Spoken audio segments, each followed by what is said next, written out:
Hey, that's the game we're playing.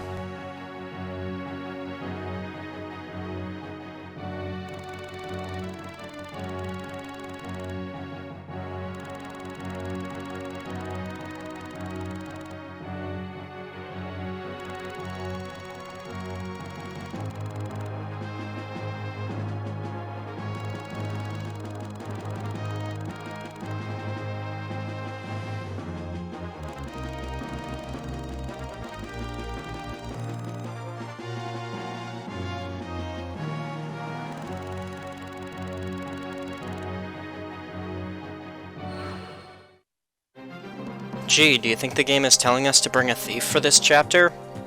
Anyway, once again I've already done my battle preparations in another save state, so we can hop right into the map.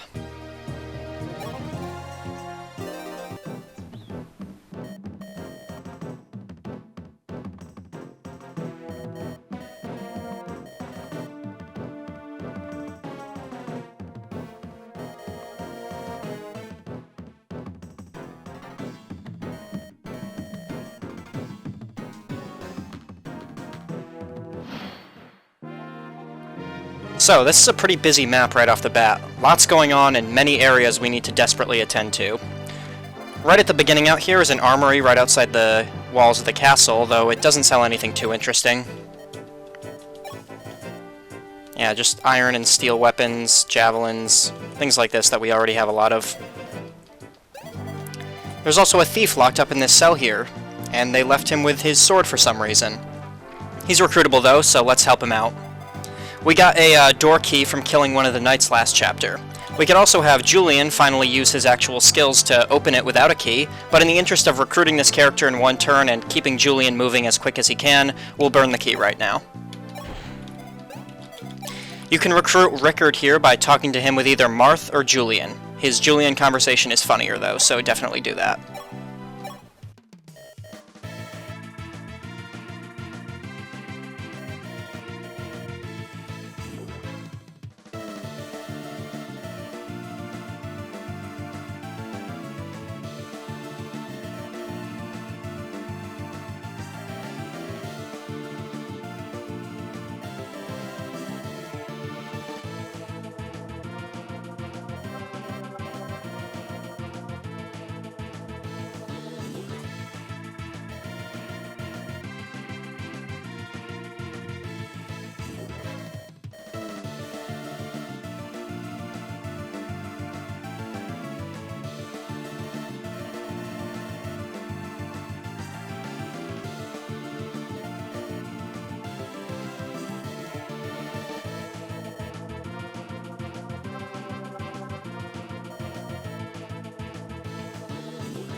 So like I said, this is Rickard. He is very much discount Julian, and worse in every way that matters. Use him as your thief if there's a map with a lot of stuff you need to unlock, or if you somehow got Julian killed. He's otherwise pretty unremarkable. Speaking of thieves, there are 4 actually bad ones on this map. 3 that start in the throne room, and 1 all the way up in the courtyard here. They'll go for the various treasure chests on the map. This is kind of the game's introduction to chests. Just like villages, thieves are the incentive to keep moving at a quick pace in this map. Just like in the outdoor maps, if you were too slow, the thieves would go and blow up the villages, so you wouldn't be able to get stuff from them. Well, here they're going to go after the chests and then grab the items and then try to escape, also robbing us of them if we go too slow.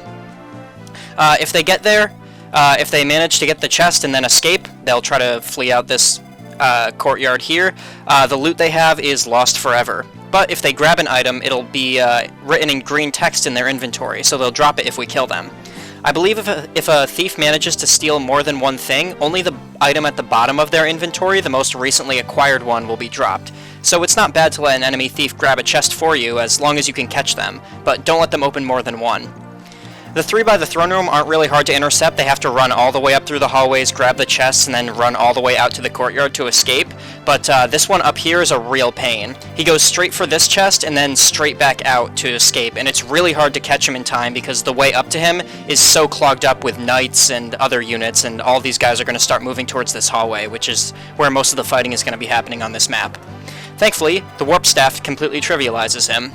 The only scary thing up here, warping someone up here to catch him, is this Cavalier right here with a Silver Lance. His damage output is actually pretty nuts with this thing, and he's hard to just take out because if you look closely you can see he's standing on a forest. So I find it better to warp onto this forest here. It's out of his range, but it's within the range of this Cavalier, so we take him out first, and then he'll start moving towards you when he sees you over here, and then you can just take them out one at a time. And you'll have the advantage of the forest, and I'm pretty sure he won't go into this one, so you'll be at a much better advantage there. I decided to use Jagan as my infiltrator for this. I gave him the Rider's Bane. The only two characters in my party right now who can actually use the Rider's Bane for a quick kill on those Cavs are Jagan and Hardin, and between the two, Jagan has better defense and skill, so more accurate to hit. So I know I said Hardin is a replacement for him last chapter, but I guess I'm eating my words now. Sorry about that, Jagan. Let's send him on up. Should probably equip him with the Rider's Bane first. That would be conducive.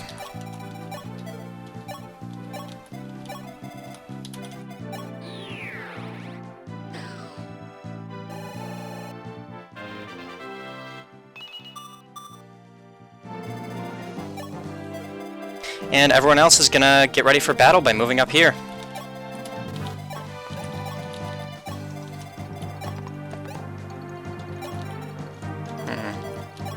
I think I want to put Sita up first. That Wing Spear does a lot of damage to Knights. I'll have the rest of the Cavs charge in afterwards. It's nice that they put a map save point right up here. I should probably have used that in case something goes terribly wrong with Jagan, but next turn should be fine.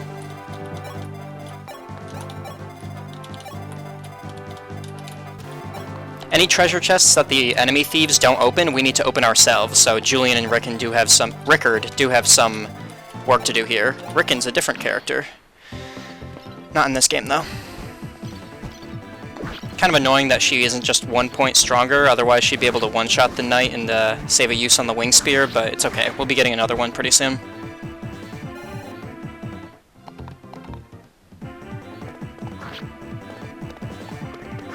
All according to plan.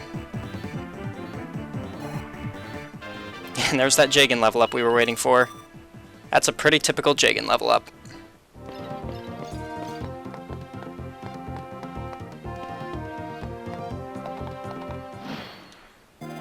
Alright, so we can just safely move over to this forest and have that very scary 79% chance to hit. So let's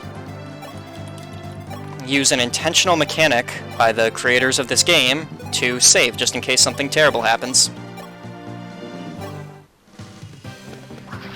And it didn't, so that's good.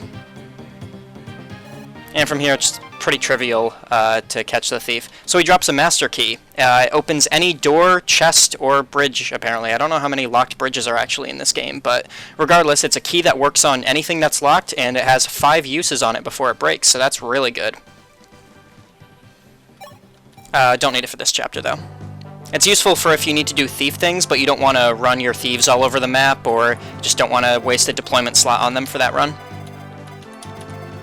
And we need to be careful here, because between the archers guarding here, knights coming in, and then a mage, like, this can get pretty nasty pretty quick. Just have to watch movement ranges. If you just stay out of the movement range of too many things, you're generally pretty safe from everything in this game.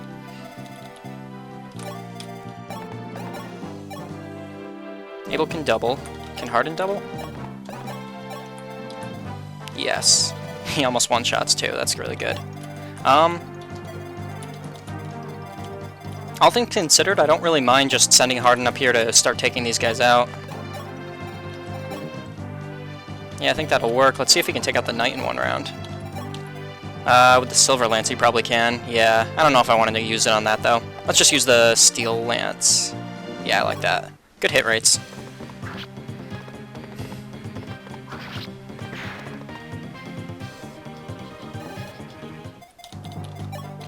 Actually, if I can take out the archers on this turn, then Sita doesn't have anything to be afraid of. But yeah, this guy can reach up here, so I can't send her to kill this one because he's being blocked off, and I can't send her up to kill this one because this other one's covering him. So we'll just move her in. She makes a pretty good mage killer, so if he goes for Hardin...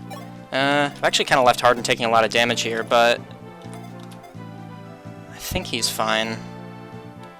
1 res, that's kind of scary. 8, 8, and... 8, 8, and... a little bit less than 8 now, he's fine.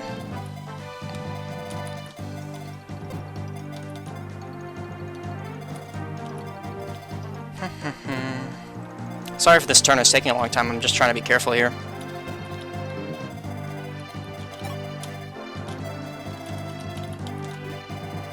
Okay, let's put Merrick. I think the mage is definitely going to go for Harden, but just to be sure, we don't need too many people going for... well, anyone, really.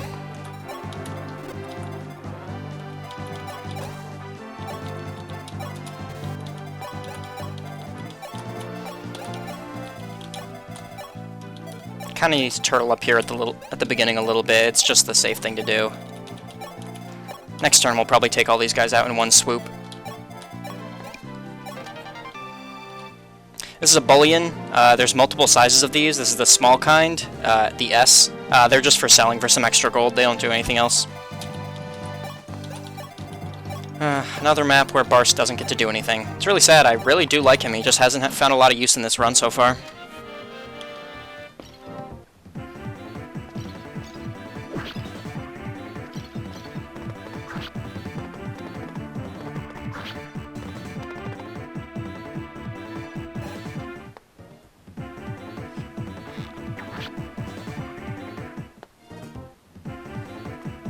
Yeah, I did leave him exposed to a lot, but I'll be able to get him out of that this turn. That's obnoxious. What? He didn't even go after... Alright, I'll take it. Wendell kill.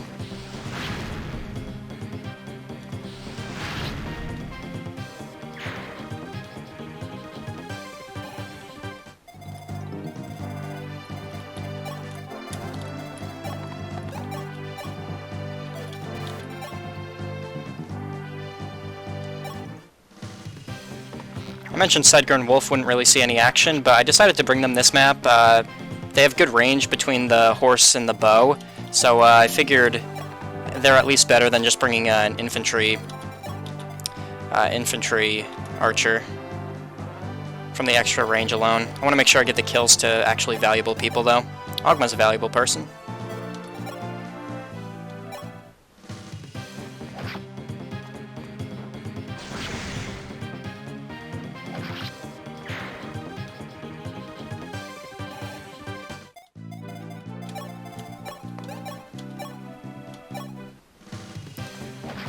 Marth needs all the help he can get at this point. Please get speed. That was a good level, that's what he needed. 8 speed, that's probably enough to double knights and stuff. No, it's enough to double these archers, so that's marginally helpful. Let's see, what can I do here? I think Merrick can take out this guy, and then I think Harden can swoop around and kill you. Yeah, very easily. Good, everything worked out.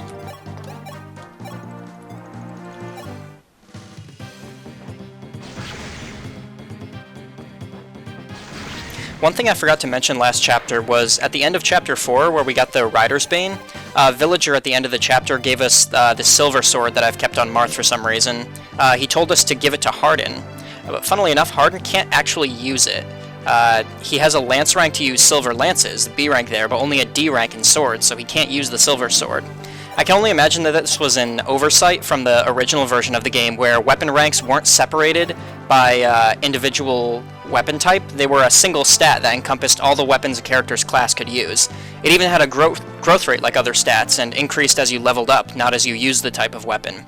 So basically in the original, Harden's weapon level stat was high enough to use silver swords, but when they separated it out into separate ranks for Shadow Dragon, they didn't give him a high enough sword rank to use the silver sword.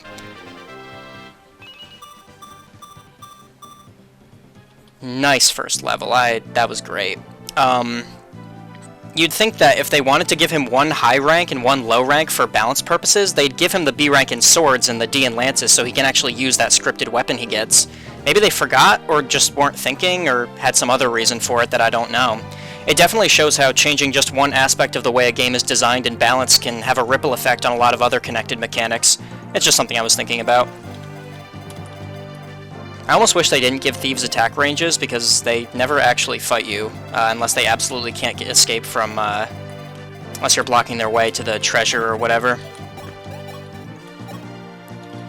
It just scares you when it doesn't have to. There's no need to rush on here. He's always going to go for the chest and then try to worry about escaping, so we can take our time on killing him.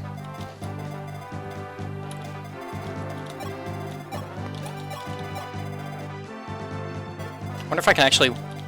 I mean, this guy grabbed that chest, but let me see if I can take out all these guys before they get the other chests.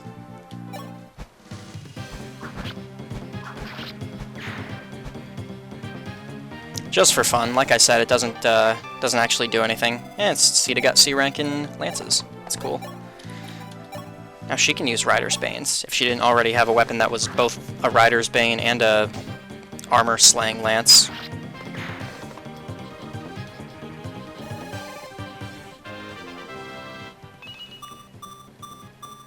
Abel continues to put in work.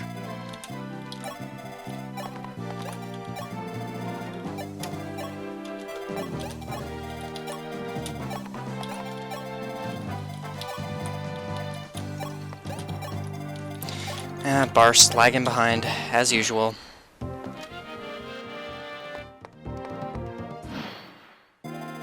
Free killing edge, you say? Don't mind if I do.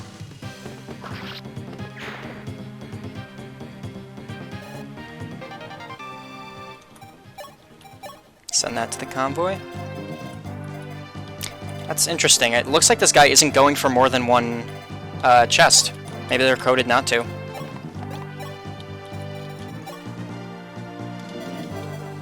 Kane's fallen behind. At least in the speed department, but I think that's pretty normal for him. Do we feed more to Sita? The answer is always.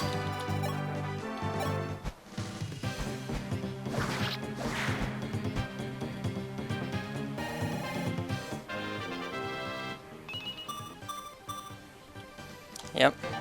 Wait, did she seriously not level speed? That's very unusual.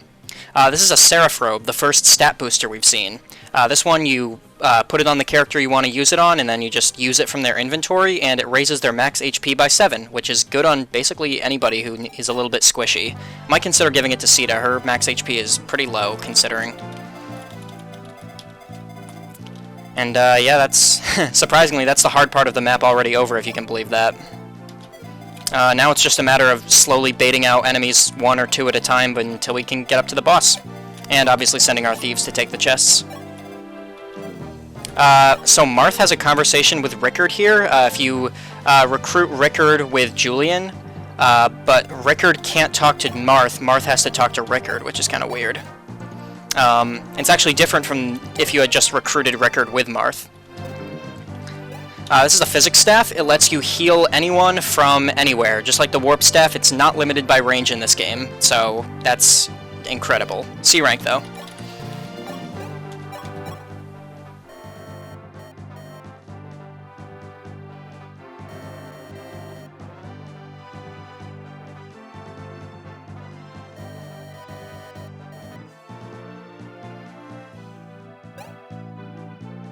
Okie doke. Doing alright there, Harden? Hang on, I want to get the max movement range out of Lena possible.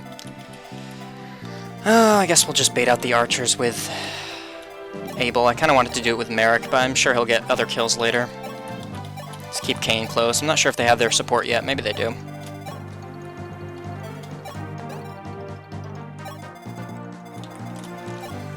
Move Harden down. Heal him up. Mend him up, I guess.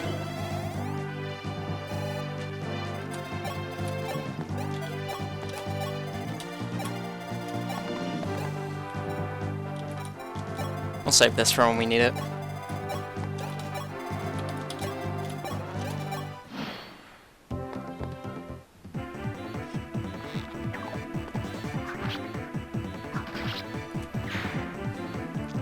Just able things.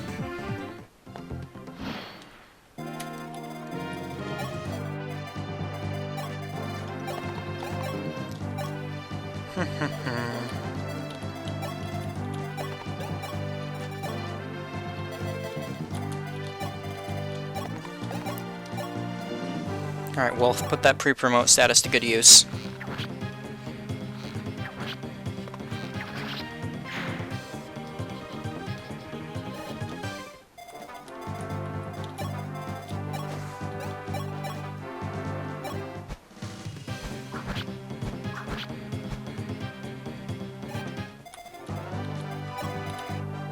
You know what? Kane needs a kill. He hasn't gotten one in a long time. I don't know if I'm going to use him long term, but I just feel like he deserves it. He needs to catch up with Abel a little bit.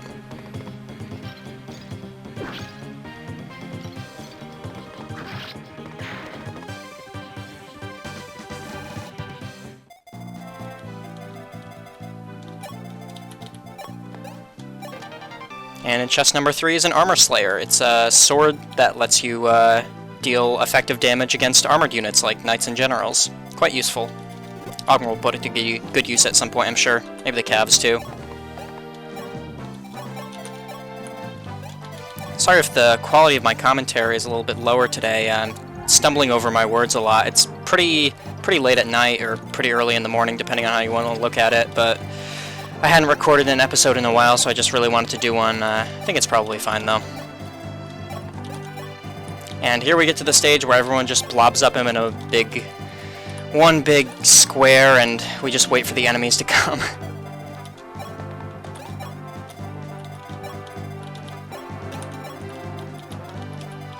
Julian and Rickard can talk about thief stuff over here, I guess. Yep, not much else to do.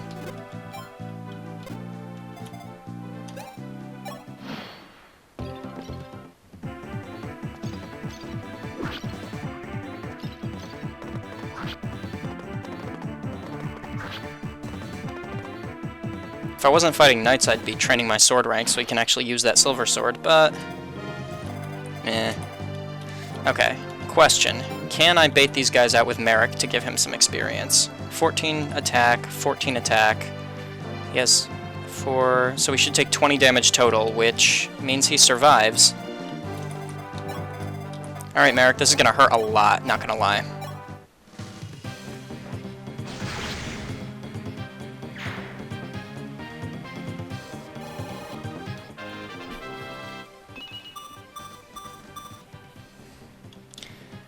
Speed, speed. 14 damage, 4 defense, so 10 plus 10 is 20. So yeah, he's good. Barely.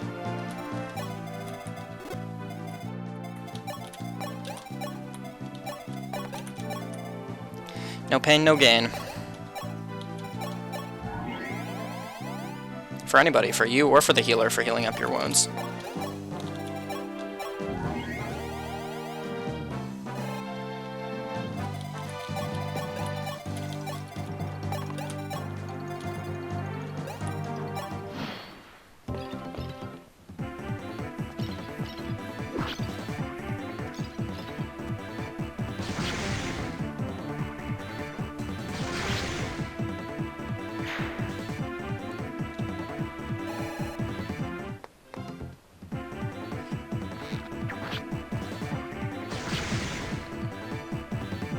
Doesn't even double the archer. That's really sad.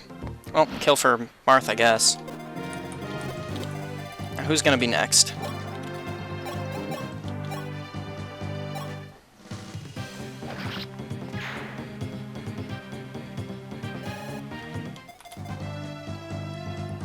Harden? 9 attack, 14 attack. So reduce down to 5 plus 8. Yep, he's good. Give him the javelin so we can retaliate from both of them if they're going to attack at range. He doubles them, right? Yeah, definitely. Unless he gets weighed down by the javelin. Nope. Strong boy.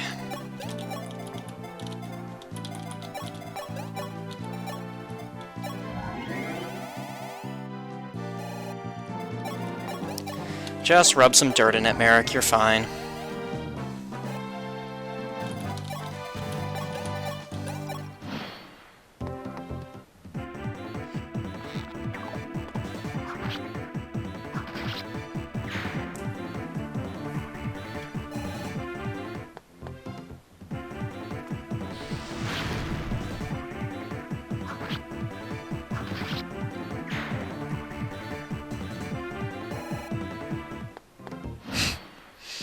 Yes, run away.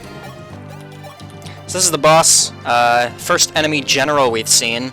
He's well defended, very high defense, 14 plus the 2 he gets from the throne, but like the other knights, he's awful against magic, and once again, he does not have a ranged weapon, so we can just beat him up with our mages from afar. Pretty disappointing, honestly.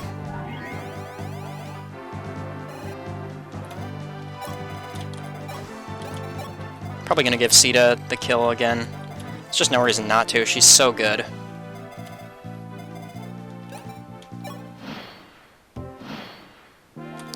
Alright, start us off, Wendell.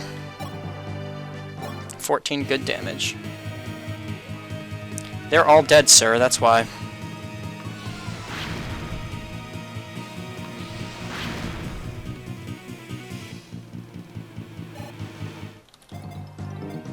He drops a master key too, I didn't even notice that. They really want to give you keys for some reason. Alright. See ya.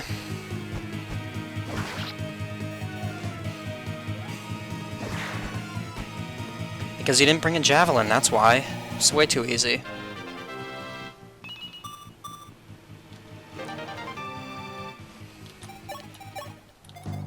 Alright, I think that's everything so far for this chapter. Yep, not really a whole lot going on, although that initial rush at the beginning was kind of exciting. This is probably one of the last easy chapters in the game. Well, I guess depending on your definition of easy, but this is one of the last straightforward ones. The next one will be a lot more thrilling, I promise. Alright. Let's seize and enjoy the last cutscene.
Alright, game's over, everybody. We got the Fire Emblem. We can all go home now.